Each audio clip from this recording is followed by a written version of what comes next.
உறவுகளே, உங்களைப் போலவே எனக்கும் அரசியல், கல்வி, சமுதாயம் குறித்த பார்வை உள்ளது. அதை உங்களோடு பகிர்ந்து கொள்ளவே இந்த புதிய பார்வை. இது நமக்கானது. இன்று நம்ம எத பத்தி பேசப் போறோம் அப்புட்ன்னா, விஜய் அரசியல பத்தி தான். விஜய் அரசியலுக்கு வர்றது ஒண்ணும் தவறான ஒரு விஷயம் கிடையாது. ஆனா, அந்த அரசியல் நமக்கானது தானா? நம் மக்களுக்கானது தானா? அப்படிங்கிறத யோசிக்கும்போது தான், ஆ சிறு குழப்பம் இல்ல, பெரிய குழப்பமே இருக்கு. என்ன அப்டின்னா, இப்போ அவர வந்து அண்ணாவ வழிகாட்டியாவும், புரட்சித் தலைவர் எம்ஜிஆர் அவர்கள வழிகாட்டியாவும் சொல்றாரு.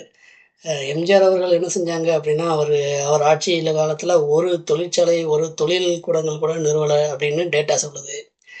அண்ணா ஓகே ஆட்சி பண்ணாரு, ஓகே. அவரு 2 ஆண்டு காலம் தான் ஆட்சி செஞ்சாரு. இப்ப அண்ணா ஆரம்பிச்சது வந்து திமுக. அ எம்ஜிஆர் ஆரம்பிச்சது வந்து அதிமுக. இந்த 2 சித்தாந்தங்களையும் எதிர்த்து இவரு தான் ஆட்சி அமைக்கப் போறேன், அரசியல் பண்ண போறேன் அப்படின்னு சொல்றாரு. ஆனா, அந்த 2 சித்தாந்தங்களையும் உருவாக்குனவர தன்னுடைய கொள்கை வழிகாட்டியா வைக்கிறாரு. இது எந்த விதத்தில, எந்த மாதிரியான அரசியல் அப்படிங்கிறதுல நமக்கு வந்து ஒரு பெரிய குழப்பமே இருக்கு. அரசியல்ல வர்றதுக்கு முன்னாகூட்டி ஏதாவது அவரு மக்களுக்காக இது செஞ்சாரு அப்படின்னு பார்த்தா, ஒண்ணும் செய்யல. அது ஓகே. அது செய்யணும்னு அவசியமும் கிடையாது. அவரு தனி மனிதரா உழைக்கிறாரு, சம்பாதிக்கிறாரு, அவர் செலவழிக்கிறாரு. அது வேற விஷயம். அதுல நம்ம தலையிட முடியாது. ஆனா அரசியலில் வந்ததுக்கு பிறகு ஏதாவது மக்கள் நலத்துல போராட்டத்துல கலந்துக்கிட்டாரான்னு பார்த்தா இல்ல. மக்கள் பிரச்சனைக்காக குரல் கொடுத்தாரான்னு பார்த்தா அதுவும் இல்ல. அவரு பணிபுர தன்னுடைய அலுவலகத்திலேயே இருந்துகிட்டே எல்லாத்தையுமே பார்த்துரலாம் அப்படிங்கிற மாதிரி ஒர்க் ஃப்ரம் ஹோம் நம்ம பண்றோம் இல்லையா? அது மாதிரி பண்ணிடலான்னு பண்ணிட்டு இருக்காரே தவிர, இதுவரைக்கும் எந்த போராட்டத்திலயும் அவரு முன்னெடுத்து, இல்ல பங்கேற்று அவர்களுக்கு ஆறுதலாவோ எதுவும் சொன்ன மாதிரி எனக்கு தெரிஞ்ச வரைக்கும் தெரியல. ஆனா அவங்க சொல்றாங்க, "வந்தா டிராஃபிக் ஆயிரும். ஹிட்ன்னு வந்தா டிராஃபிக் ஆயிரும். கூட்டுன்னு போனா டிராஃபிக் ஆயிரும்." அப்படின்ட்டு அவரு பஸ்ஸியானவர் சொல்றாரு. டிராஃபிக் ஆகுறதுக்கு, கூட்டம் கூடுறதுக்கு, மக்கள் கூட்டம் கூடுறதுக்காக தானே அவர் வந்தா தானே அந்த பிரச்சனையே வெளிப்படும். இப்போ ஒரு மக்கள் தலைவன் என்ன செய்யணும் அப்படின்னா, முன்னெடுத்து தான் முன்னின்று போய் செய்யணும். என்ன பிரச்சனையோ அந்த பிரச்சனைக்கு சால்வ் பண்றதுக்கு என்ன சொல்யூஷன் தேடணுமோ அத செய்யணும். கேட்டா அவரு ஸ்டாலின் தான் இப்ப ஆட்சி பண்றாரு. அவர் தான் வந்து மக்கள பார்க்கணும். மக்கள பார்க்கறது அவர் பார்க்கணுமா? இல்ல விஜய் பார்க்கணுமா? அப்படின்ட்டு அவங்க தரப்புல இருந்து கேள்வி வைக்கிறாங்க. இது என்ன மாதிரி கேள்வி? அவர எதிர்த்து தான் ஸ்டாலின் செய்தது தவறு. அவர எதிர்த்து தான் நம்ம நீங்க புதுசா ஒரு கட்சி ஆரம்பிச்சிருக்கீங்க.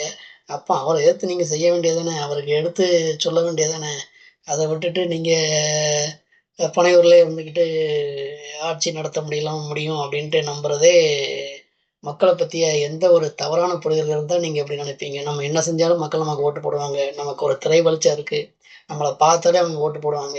அப்டிங்கிற மாதிரி நெனச்சிருக்கீங்க. அதுவே ஒரு ஒரு ஏதேச்சதிகார மனப்பாங்க தான் காட்டுது. இந்த அரசியல் மாநாட பார்த்துக்கிட்டிங்கன்னா 33 நிமிஷம் உரையாற்றுறாரு. அந்த உரை வந்து உப்பு சப்பு இல்லாமயே இருக்குது. என்ன பேசப் போறோம்? என்ன கொள்கை? நமது கொள்கை விளக்கம் என்ன?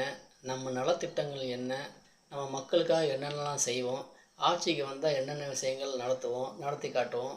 அத பத்தி எதுவுமே சொல்லாம வெறுமனே பஞ்ச் டயலாக் பேசுறது, சினிமால டயலாக் பேசுற மாதிரி கேமரா முன்னாடி டயலாக் பேசுற மாதிரியே இங்கேயும் பேசிட்டு போயிட்டாரு. சீமான் அவர்கள மாதிரி கையை தூக்கி பேசவும், எப்படின்னு சொல்லவும், அது மாதிரி சினிமாவில் எப்படி ரஜினியை காப்பி அடிக்கிறது, கார்த்திக் அவர்களை காப்பி அடிக்கிறது, அந்த மாதிரி இங்கேயும் அரசியலையும் காப்பி தான் அடிக்கிறாரு. அது பிரச்சனை கிடையாது, அடிச்சுட்டு போகட்டும். அது நமக்கு தேவையில்லை. மக்கள் நலத்திட்டங்கள் என்ன செய்வார்? நமக்கான நலத்திட்டங்கள் என்ன இதில் இருக்குது அப்படின்னு பார்த்தோம்னா அதில் ஒன்றுமே இல்லை. இப்போ உதாரணத்துக்கு எடுத்துக்கிட்டோம் அப்படின்னா, பெண்களுக்காக, குழந்தைகளுக்காக, அப்புறம் நெசவாளர்கள், மீனவர்கள் அவர்களுக்காக நம்ம வந்து அவங்களுக்காக இந்த ஆட்சி வந்து ஃபோக்கஸாக இருக்கும் அப்படின்னு சொல்கிறாரு. என்ன ஃபோக்கஸாக இருக்கும் அப்படிங்கிறத சொல்லலை. வெறும்னே ஸ்டாலின் அங்கிள் பார்த்தீங்களா அப்படிங்கிறாரு. ஸ்டாலின் அங்கிள் என்னத்தை பார்க்குறது? நீங்கள் என்னென்ன சொல்கிறீங்களோ அதையெல்லாம் ஸ்டாலின் அங்கிள் செஞ்சுக்கிட்டு தான் இருக்கிறாரு. நீங்கள் புதுசாக என்ன செய்ய போகிறீங்க, மக்களுக்கு என்ன நலத்திட்டங்கள் வச்சுருக்கீங்க அப்படின்னு பார்த்தா அது இல்லை. போன மாநாட்டில் என்ன சொன்னீங்க? தமிழ் தேசியமும் திராவிடமும் எனது கண்கள், அதுதான் எனது கொள்கை அப்படின்னீங்க. தமிழ் தேசியம் என்னன்னு தெரிஞ்சு பேசுகிறீங்களா, திராவிடம் என்னன்னு தெரிஞ்சு பேசுகிறீங்களான்னு தெரியல. உண்மையிலே உங்களுக்கு தெரிஞ்சு தான் பேசுவீங்க. இருந்தும் 2மே வேறு வேறு எதிரான சித்தாந்தங்கள். அந்த 2யும் ஒண்ணாக்க முயற்சிக்கிறீங்களா? இல்ல தமிழ் தேசியத்தை நோக்கி மக்கள் ஒரு அணியில் திரள்றாங்க. அத மடைமாற்றம் செய்யறதுக்காக இப்படி பேசுறீங்களா? அப்படின்னு தெரியல. கூட்டம் 5,00,000 பேர், 4,00,000 பேர் அப்படிங்கிறாங்க. அது 10,00,000 கூட இருக்கட்டும். அந்த 10,00,000 பேர் வேணா உங்களுக்கு வாக்கு செலுத்துவாங்களே தவிர, மக்கள் அனைவரும் இந்த திரை வெளிச்சத்துக்கு பின்னாடி வருவாங்க அப்படின்ட்டு நீங்கள் எதிர்பார்க்குறது வந்து என்னை பொறுத்த வரைக்கும் அது தவறாகத்தான் தெரியுது. ஒரு கொள்கை தலைவன் எந்த மாதிரி இருக்கணும், உங்களுடைய கொள்கை இப்போ அந்த ஆட்சியில் என்னென்ன அராஜகம் நடக்குது, என்னென்ன முறைகேடான விஷயங்கள் நடக்குது, அதையெல்லாம் பட்டியல் போட்டு நான் வந்தால் இதெல்லாம் எப்படி இதுக்கு சொல்யூஷன் கொடுப்பேன், தீர்வு காணுவேன் அப்படிங்கிறத பற்றி நீங்கள் சொல்லியிருந்தீங்கன்னா இந்த மாநாடு ஒரு சிறப்பான மாநாடாகவே இருந்திருக்கும். உங்களை ஒரு தலைவனாகவே மக்கள் ஏற்றிருப்பாங்க. ஆனால் அது எதுவுமே இல்லை, வெறும் பஞ்ச் டைலாக் தான். ஈழத்தமிழர்கள் பற்றி பேசுவீங்க அப்படின்ட்டு எதிர்பார்த்தோம். அதுவும் நீங்கள் பேசுறதுக்கு வாய்ப்பில்லை. ஏன்னா அந்த ஈழ இன அழிப்புல நடந்த கையெழுத்து சேகரிக்கிறதுல நீங்கள் கையெழுத்து போட மறுத்தவங்க தான். அப்புறம் ஈழப்படுகொலைக்கு நன்கொடையாக 500 ரூபா அவங்க ரசீது மன்றத்திலேருந்து கொடுத்த மிகப்பெரிய கொடைவள்ளல் தான் நீங்கள். சரி, அது நமக்கு அது கூட வேண்டாம் விடுங்க. தமிழக அரசு நீங்கள் வந்து ஒரு அரசியல் கார்ப்பரேட் முதலாளி மாதிரி உங்களுக்கு இப்போ வெற்றி பெறுவதுக்கு என்ன செய்யணுமோ அதை மட்டும் செஞ்சால் போதும் அப்படிங்கிற மாதிரி நோக்கத்தோடு நீங்கள் செயல்படுறீங்க. அது அது கூட விட்டுடலாம். மக்கள் நலப்பணி திட்டம் என்ன, அதை பற்றி நீங்கள் ஒரு வார்த்தை கூட உங்களுடைய அஜெண்டாவிலேயே அதில் இல்லை. இப்போது நீட்டை பற்றியும் பேசலை. நீட்டை ஒழிப்பீங்களா, இல்லைனா நீட்டுக்கு பதிலாக மாற்று முறை எதுவும் கொண்டு வருவீங்களா? கல்விக்கான திட்டங்கள் என்ன, அதுவும் சொல்லப்படலை. கல்வி எப்படி கொடுப்பீங்க, மருத்துவம் எந்த மாதிரி இருக்கும், அதுவும் இல்லை. குடிக்க தண்ணீர், அடிப்படை தேவைகளை நிறைவேற்றுறதுக்கான திட்டங்கள் கூட உங்கள் கொள்கையில் எதுவுமே இல்லை. அப்போ அடிப்படை தேவைகளை நிறைவடைஞ்சிட்டோன்னு நினைக்கிறீங்களா? அது மக்களை நீங்கள் பைத்தியக்காரனாகவே நினச்சிக்கிட்டு இருந்தீங்கன்னா அது அதை மாற்றிக்கோங்க. இப்போ ஒப்பிட்டு பார்த்தோன்னு வைங்களேன், இப்போ சீமான் அவர்களுடைய கொள்கையும் உங்கள் கொள்கையும் ஒப்பிட்டு பார்த்தாலே நீங்கள் உங்கள் இது சோழி முடிஞ்சு போகும், அவ்வளோதான்.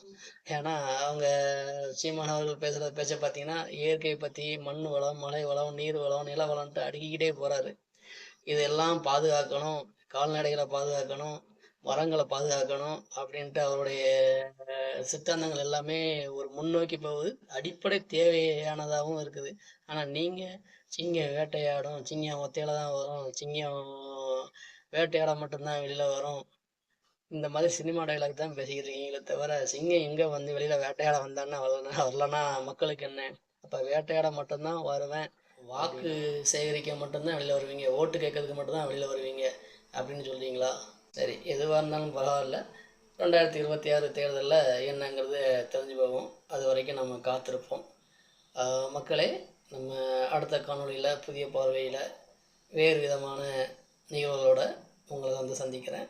நன்றி, வணக்கம். புதிய பார்வை சப்ஸ்கிரைப் பண்ணுங்க. நன்றி.